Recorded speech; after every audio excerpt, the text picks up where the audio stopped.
IBM SPS statistics uses the terms chart and graph interchangeably, and we will do the same. SPSS offers different procedures to create graphs from a data set, such as chart builder, compare subgroups, regression variable plots, and legacy dialogues. You can actually produce the same graphs when using the chart builder, the graph board template chooser, or the legacy dialogues method. Now, the individual steps to produce the graphs are, however, very different. The other two methods, compare subgroups and regression variable plots, really represent special cases and can be very useful for more specialized statistical analysis. So in this lesson, we prefer to demonstrate the chart builder because it's powerful and yet easy to master and use. The chart builder is the most recent graph-making feature in SPSS and enables the user to produce quite stunning graphs. So this lecture will demonstrate how to create specific types of graphs in SPSS using different examples than those in the textbook. By the conclusion of the lecture, you will recall APA-style principles for using figures when writing your thesis or dissertation. You will also know how to navigate the SPSS chart builder, create histograms, box plots, bar charts, pie charts, and line graphs. You'll also know how to edit those graphs using the chart editor. So there are many different types of figures. However, there are certain principles that are the same for all figure types when we're thinking about using APA style when reporting our data in a master's thesis or a dissertation. So the first consideration is if the information adds value in the context of the paper in which it is to appear. So if the figure does not add substantively to the understanding of the paper or duplicates other elements of the paper, it should not be included. A second consideration is whether a figure is the best way to communicate the information. Well, in some cases, particularly with quantitative information is being conveyed, a table may offer more precise information than, say, a graph. A third consideration is the degree to which the figure can be produced in a way that captures the essential information features without visually distracting the detail. And so when considering inclusion of a figure, always remember that the information value of the figure has to dominate other decisions. Just to confuse you, SPS has multiple ways of producing charts and graphs, and so I want you to know that when deciding the type of graph you want to produce, you first need to think about the type of data that you've collected. Is it a scale, ordinal, or nominal data?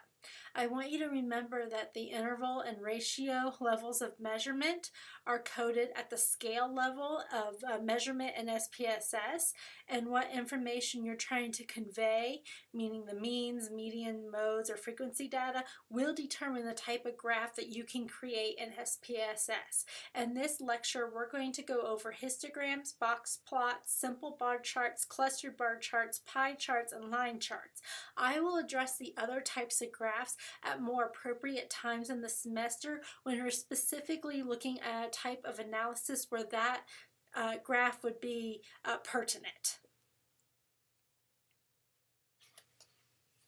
So to produce a graph, you first have to click on the Graphs menu, and then you need to be able to select Chart Builder option.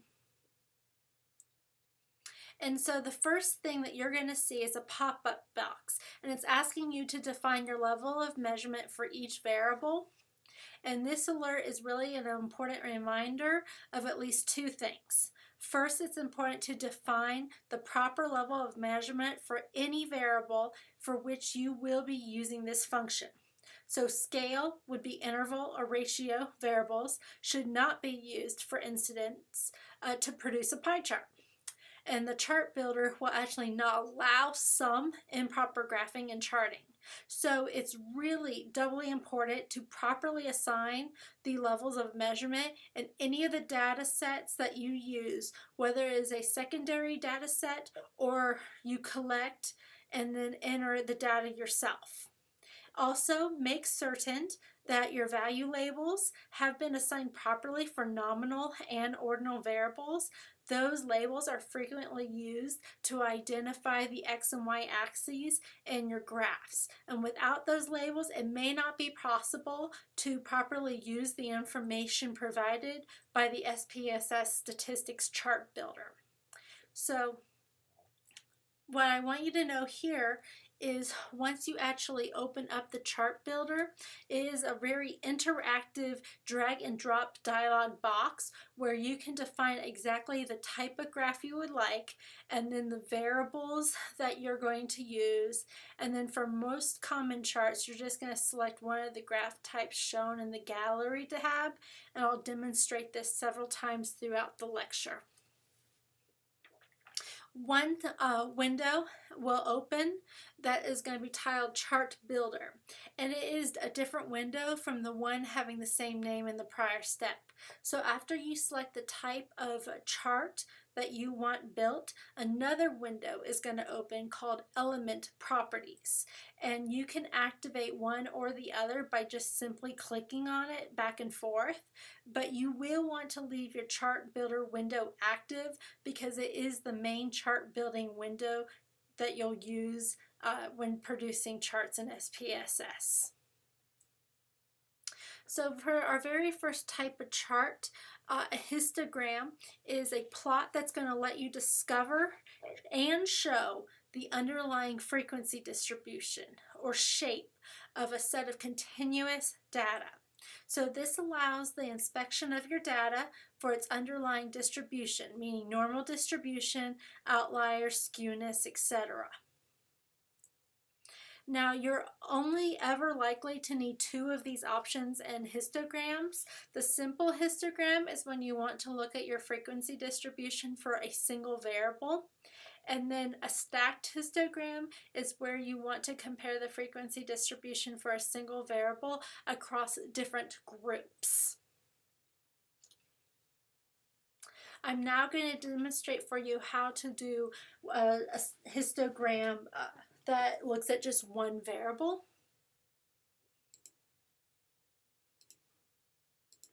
So Andy Fields collected data from 250 people on their level of success using a composite measure involving salary, quality of life, and how closely their life matches their aspirations. He implemented an intervention telling the 250 people to either wish upon a star for their dream to come true or to work as hard as they could to make their dream come true over the next 5 years. I want to show you how to produce a histogram for the success scores before that intervention. And we're going to use the Jiminy Cricket.sav file that's available from your textbook. So the first thing we want to do is go to Graphs, Chart Builder. Click OK for the alert. Then I'm going to just reset my chart because every time you design one, the previous chart appears. We are going to do a histogram. So I'm going to pick the very first one. It's just a simple histogram and drag it into my chart preview. Now what I need to do is to drag my level of success before the intervention variable and just below that x-axis box.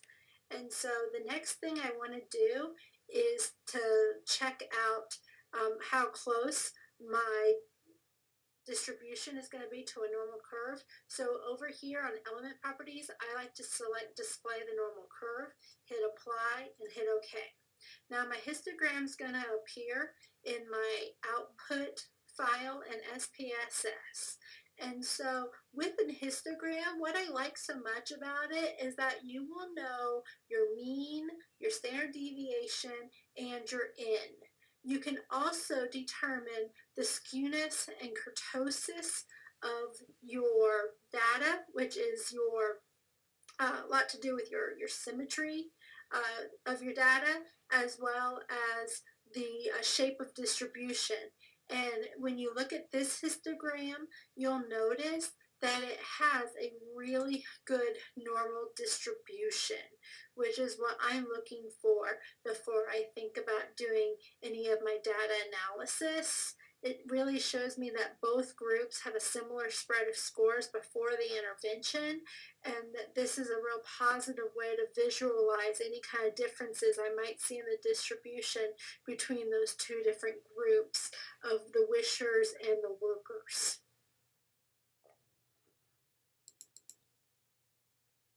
Now we're going to take a look at the box plots, and a box plot is a visual representation of the frequency distribution of a variable, showing the shape, the central tendency, and the variability of a distribution. It can also be called a box and whisker diagram. I do want to make sure you understand that you need one dependent variable and one independent variable to make a box plot work. And some programs will refer to the independent variable as a grouping variable. Andy Fields collected data from 250 people on their level of success using a composite measure involving salary, quality of life, and how closely their life matches their aspirations. Then he implemented an intervention telling the 250 people to either wish upon a star for their dream to come true or to work as hard as they could to make their dream come true over the next 5 years. We will create the box plots for the success scores before the intervention to demonstrate how to properly use this chart. Now I need you to select Graphs, Chart Builder. Click OK on the alert. Then what you're going to do is click Box Plot, and you're going to click on the simple box plot and drag it into your chart preview. Now, the next step is to drag the dependent variable, which is your success pre-intervention, to your y-axis. This is going to be your scale level of measurement. And then your independent variable, which is strategy for success, to the box under the x-axis, which will be your nominal level of measurement. Now, you will get an error message if you only created scale variables or nominal variables. So setting that level of measurement is important. As you can see, our level of measurement is correct.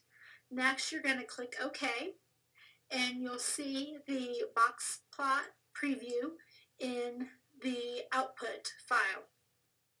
Now, looking at the results of these box plots, we'll notice that the tinted box here is the interquartile range, or the 50%, the middle 50% of your scores.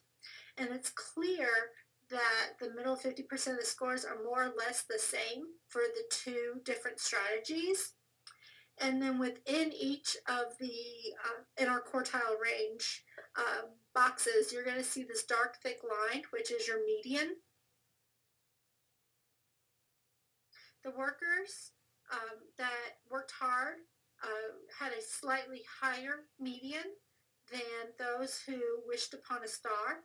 So that would indicate marginally a greater pre-intervention success with hard work than by wishing upon a star. Now, in terms of these scores, we're going to see if the range of the scores are really similar by looking at the whiskers, okay? So when you look at the whiskers, we'll know if the distribution is symmetrical or asymmetrical. And if the whiskers are about the same length between the two different strategies for success, then we know the distribution is symmetrical or same. And so it's basically telling you that the range of the top and the bottom 25% of your scores are about the same. Now, if for one reason one of your strategies had a longer whisker or shorter whisker than the other box plot, then that would show that your distribution is asymmetrical or skewed. So the scores from both of these groups look symmetrical just because the two whiskers are similar lengths in both groups.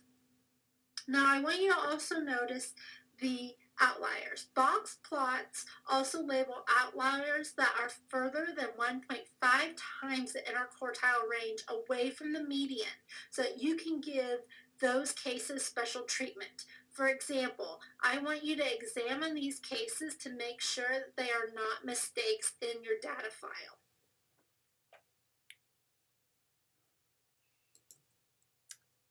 Now, the major difference between a histogram and a bar chart is that histograms are only used to plot the frequency of score occurrences in a continuous data set that has been divided into classes, also referred to as bins. Now, bar charts, on the other hand, can be used for a greater deal of other types of variables, including ordinal and nominal data sets. So be sure that your variable is recognized by SPSS as having the correct level of measurement.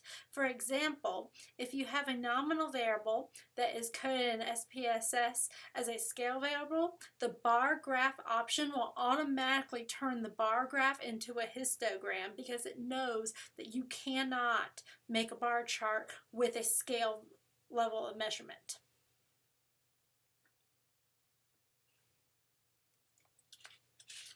Now, the gallery in the chart builder has 8 different types of bar charts, and each type of bar chart serves a purpose, so you need to read a little bit more about each type in your textbook. A bar chart is helpful in graphically describing or visualizing data, and it is often used in addition to inferential statistics. So when you're comparing group means, the best type of graph to use is a bar chart. For example, a bar chart is appropriate if you're analyzing your data using an independent samples t-test, a paired samples t-test, or a one-way ANOVA. Now, if you're using a chi-square test of association or a two-way ANOVA, then you need to consider a clustered bar chart instead. So please remember whether the comparison you want to make is independent or related, for it does affect the way you would produce your bar chart. We're going to take a look at a sample bar chart as well as a clustered bar chart. So I'm going to show you how to do a simple bar chart. We're going to use a data set and look at how many times a month do males and females eat fast food. So we want a graph that's going to contain 2 bars, one that shows the mean number of fast food purchases for males and the other showing the mean number for females. In our view, we're going to go to Graphs, Chart Builder, hit OK. Then we're going to just reset our charts. We're going to click on Gallery. We're going to click on Bar, do a simple bar chart, grab it into the chart preview. Then we're going to take our number of fast food purchases and we're going to move that into the y-axis, and then we're going to take sex and move that into the x-axis. Now, something that we should do is under Chart Builder, go to Titles and Footnotes, go to Title 1. Under Element Properties, we can type something like gender differences in fast food consumption. We'll hit Apply. And then the last thing I want to do is just notice that we might want to have the display error bars. So under the gallery, and when we go to bar 1 here where it says display error bars, we click OK, we hit Apply, and then we hit OK, and we have our chart in the output file. And what we'll notice here is that the vertical and horizontal labels are already supplied automatically from SPSS from your variable labels that you provide. So that's why it's really good for you to make sure that you label every variable appropriately. And then if you want, you can label these error bars to let them know whether they represent standard deviations or standard errors. Of course, you can alter any aspect of this graph in SPSS. All you have to do is just double click right here and you'll have Chart Editor appear in the new window. And using the menus at the top of this panel, you can change the widths and colors of your bars. You can convert the graph from bars to lines or vice versa. You can alter the font sizes of the labels. You can alter the labels themselves.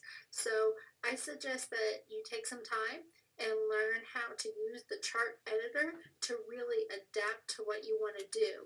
When you're happy with your chart, all you need to do is click on the close button and it goes directly to your output file. And here's the final result of that file.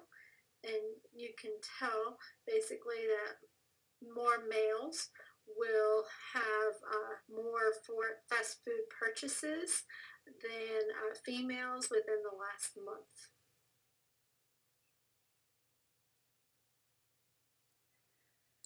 Now I'm going to demo the concept of a clustered bar chart using the same data set, but making it into two independent variables with one dependent variable. Now we're going to produce a clustered bar chart of fast food purchases broken down by two independent variables, age and sex. So in our chart builder, we're going to go to bar, clustered bar chart dragged into the chart preview. Then we're going to bring our variable of the number of fast food purchases into the y-axis. We're going to take the variable of sex and put that into the x-axis. Then we're going to take the variable of age and put that into the cluster on x. Then what we're going to do is come over here, and we want to be able to display our error bars so that they represent a 95% confidence interval. And then we're going to make sure that, with that being said, we come over here to titles and we give ourselves a title. And so we're going to come here and say something like age and gender differences on the monthly mean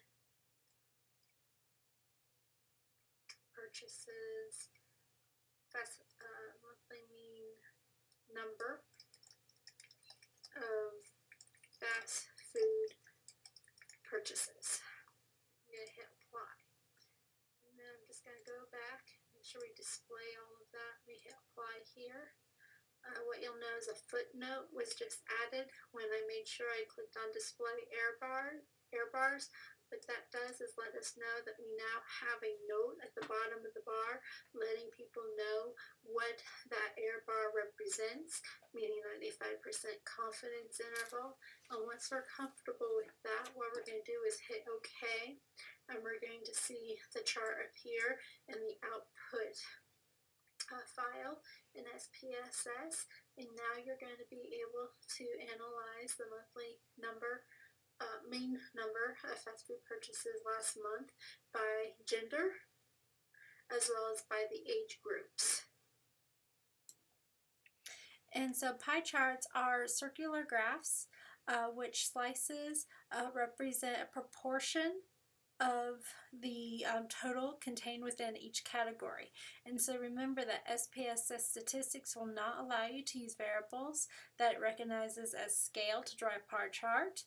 And if the variable you wish to draw is not scale, you may change your level of measurement recognition for that variable in the variable view tab of the data editor, just by double clicking that variable cell in the measure column and changing what the level of measurement is. A pie chart is useful for nominal data and many ordinal variables, and particularly for dichotomous and multichotomous variables. And so I'm going to demonstrate for you how you can use this data in presenting research in your thesis or your dissertation.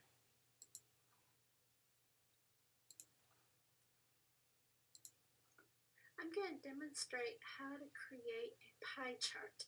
In this set of data, I have created what would be great for if I was tracking information for students in a course I taught. I tracked the students' first and last name, gender, ethnicity, their year in school, the section they're in, the GPA, if they've done extra credit assignments, review sessions, their quiz grades, their final exam grade, as well as their final grade in the course. I want to know the frequency of the final grades in class A through F, and so this, as is a multichotomous variable, that would be great for a pie chart. So I'm going to go to Graphs, Chart Builder, hit OK, and then here I'm going to just reset this, and I'll come down here to gallery. I'll click on pie, polar. I will click on the icon and drag it into my chart preview window. And then what I'll do is make sure I take the variable final grade in the course and bring it into this section here. And then I will go ahead and click title and footnotes, and then add a quick title to it. Here under element properties, you have the type in the title. You'll notice that it's right here, T1. So I'm going to replace that text and just say final grade distribution and is to E. And then click apply and hit OK. This will now open up the chart in the SPSS output file, and you can see I now know the distribution of grades A, B, C, D, and F, but it really doesn't give me any data because I don't know the percentage, I don't know the frequency. So we're going to edit this in the chart editor by double clicking on the graph.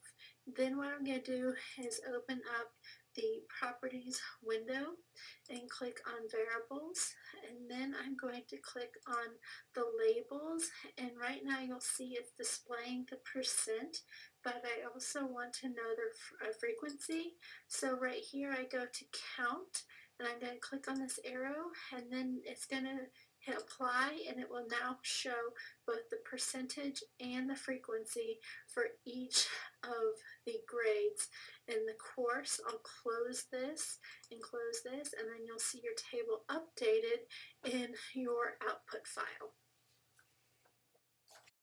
And line graphs are really appropriate only when both the X and Y axes display ordered rather than qualitative variables. And although the bar graphs can be used in this situation, line graphs are generally better at comparing changes over time.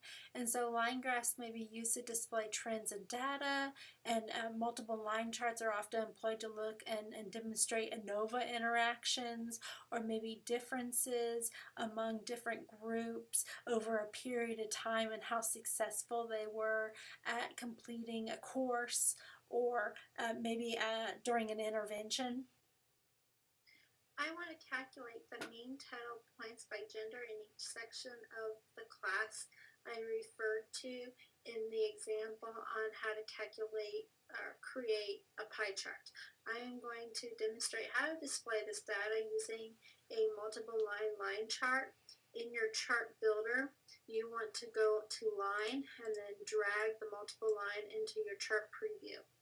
The total points will go into your y-axis. The class section will go into your x-axis, and I will separate the lines by gender, male and female. The chart appears now in the output screen, ready to edit, and so I'm going to double click on it, and I want to change the scale and the increment value, so I'm going to double click on the increment value. I'm going to go to scale, and then I'm going to hit 10 for the major increment and hit apply. This changes your scale, so you have to go in and go back to minimum 0 and your maximum 120, and then click apply. Now I also want to make sure that I enhance the clarity by adding grid lines to the chart, and I do so here under chart editor by just clicking on this icon, and it will place the horizontal grid lines at the 10-point intervals. And since the color of the line may not show up well, it's desirable to have different markers for the men and the women at each value point when you have no color enhancement. So what you want to do is first click on this icon, and it will do little markers for both the male and female. Then click on the female line right here. Go to line options, scroll down,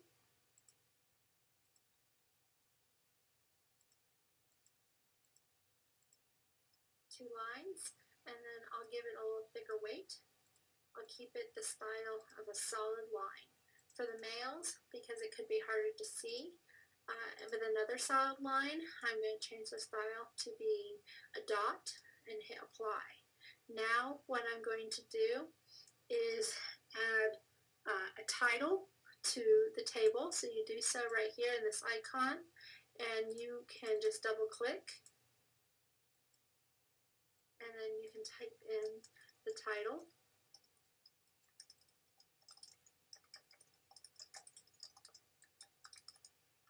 I'm going to now edit this title because I don't want to repeat mean twice. And then I'm just going to verify that they understand that this is for class section of student. And if you want to change the font or the font colors, you can also do so in the properties panel here. When you have that section, and you can do family, the font sizes, the minimum sizes, and have everything set. I'll demonstrate this for you right now. So let's say I click on this button right here. I have it on sans serif, but as you can look, there's a number of other types of fonts I can use, like Arial. I can take the style to be normal, I can take the style to be bold, but you won't see these changes take effect until you actually hit the apply button here.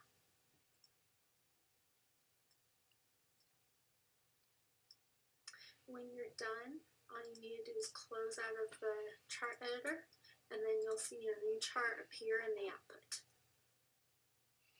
I want to thank you for joining me to this week so that we can discuss a little bit more about how to use the chart builder in SPSS. As we work through specific statistical analyses, I'm going to revisit the chart builder and show you how to do more scatter plots and how to graph data from one-way ANOVAs and correlations so that you can see how that chart is applicable to the statistical analysis that we're covering that week. But this week's lecture at least provides you an overview of the different types of graphs that are available in SPSS. And I encourage you to contact me in email or call me if you have any questions so that maybe we could address specific things you would like to know about charts.